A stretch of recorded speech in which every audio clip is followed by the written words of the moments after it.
Olá pessoal, que a graça e a paz do nosso Senhor e Salvador Jesus Cristo seja com você e com sua casa. Estou retornando aqui de um trabalho na estrada, tenho ainda uns 45 minutos até chegar em casa e resolvi compartilhar com vocês uma passagem que Deus trouxe ao meu coração, algo que eu tenho meditado, que é sobre a influência da nossa família, positiva ou negativa, na nossa vida com Cristo. Tem uma passagem no Evangelho de Lucas, onde Jesus está ensinando, a uma grande multidão, e a Bíblia relata que Maria e os seus irmãos, os outros filhos, irmãos de Jesus, eles vão atrás de Jesus para o deterem, porque acreditam que ele esteja fora de si. O Evangelho de João relata que nem os seus irmãos criam nele.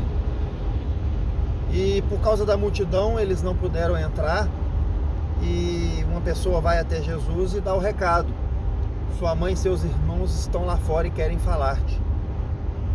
E Jesus, virando-se para as pessoas, para a multidão, diz para eles: quem são meus irmãos? Quem é minha mãe? Quem são meus irmãos? Meus irmãos e minha mãe, antes, são aqueles que ouvem e praticam a palavra de Deus. Jesus, como homem, Deus, mas como Deus que ele era, sempre foi, ele sabia o que se passava no coração dos seus irmãos, da sua mãe, das dúvidas que eles tinham com relação ao seu ministério.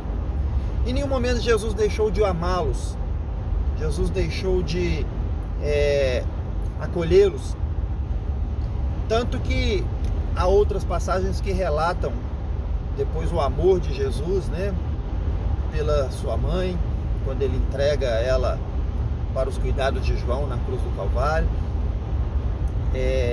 Relatos nas próprias cartas de Tiago, um dos irmãos de Jesus, que posteriormente creu nele e veio a ser um dos que escreveu a respeito de Jesus e certificou da divindade do seu ministério. Mas enfim, naquele momento, Maria e os irmãos de Jesus eram um empecilho para o ministério de Jesus, porque eles não acreditavam, eles tinham dúvidas de quem era Jesus.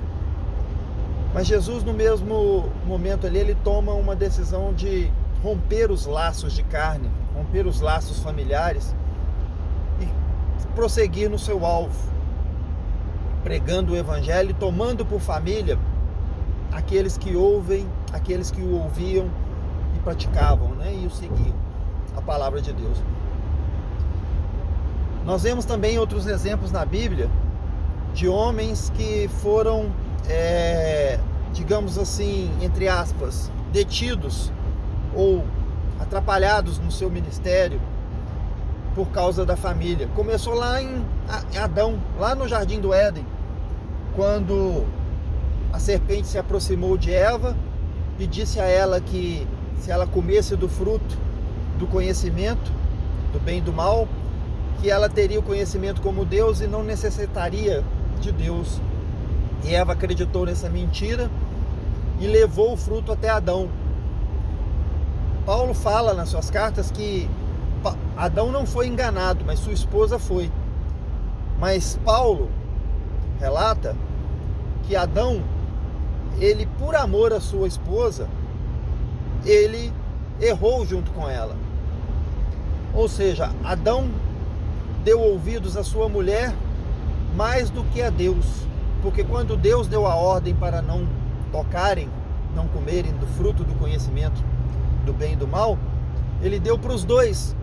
E Adão podia ter recusado quando Eva levou até ele. Ele falou: não, essa fruta o Senhor falou para a gente não tocar, para a gente não comer. Mas o coração dele falou mais forte. Outro homem que foi traído pelo seu coração com relação aos amores foi Sansão. Sansão foi escolhido no ventre materno, nazireu, consagrado ao Senhor, mas o seu amor a Dalila fez com que ele perecesse. E ele acabou trocando o seu ministério, trocando a sua comunhão com Deus pelo amor de Dalila, uma filisteia, uma gentia que acabou traindo e entregando Sansão aos filisteus. E nós vemos ao longo da história toda do homem vários outros personagens. Davi também foi traído pelo seu coração quando se enamorou de Betseba e a tomou para si. E nós vemos que o laço familiar, o laço de amor carnal, pode ser, sim, um empecilho para a obra de Deus. No mundo atual a gente sabe que os médicos, eles não fazem intervenções, não fazem cirurgias em pessoas da sua própria família, esposa, filhos, porque os laços emocionais podem prejudicar a ação dele.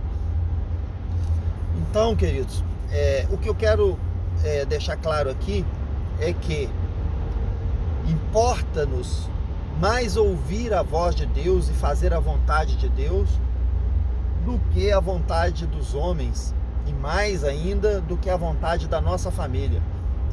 Quando nós nos convertemos, somos o primeiro a nos converter na nossa família, geralmente os maiores inimigos, Jesus mesmo disse isso, são os da própria casa, que nos recriminam, nos criticam e de certa forma nos desestimulam a prosseguir no caminho. Então eu estou compartilhando isso com você para que você não cometa esse erro. Mantenha-se firme, mantenha-se com os olhos em Cristo, mesmo que isso custe um relacionamento, mesmo que isso entristeça um ente querido, um pai, uma mãe, um filho, uma esposa, um esposo. Eu falo isso porque eu já passei por isso. Para não contrariar, para não ficar mal com a minha esposa, eu paguei caro por me afastar dos caminhos do Senhor. Então, fica aí a mensagem para você. Não tire os olhos de Cristo por nada neste mundo. Nada, nada, nada. Nem mesmo por seu familiar mais querido, por seu ente mais querido. Porque Deus, Ele pode mover o coração dessas pessoas, fazer com que elas se convertam e dar a você o relacionamento dessas pessoas de uma forma segundo o seu coração. E você que já conhece a palavra, você que já está aos pés do Senhor, vai ser o instrumento de Deus para abençoar os seus familiares. Mas se você retroceder, se você abrir mão da comunhão com o Senhor, a pessoa mais importante que eles têm próxima a eles e que pode levá-los ao Senhor, não vai cumprir o seu papel. Essa pessoa é você. Então tome a sua responsabilidade e prossiga para o alvo, crendo que Deus é poderoso para fazer infinitamente mais do que pedimos ou pensamos, inclusive para salvar não só você, mas toda a sua família. Que Deus abençoe você, até uma próxima.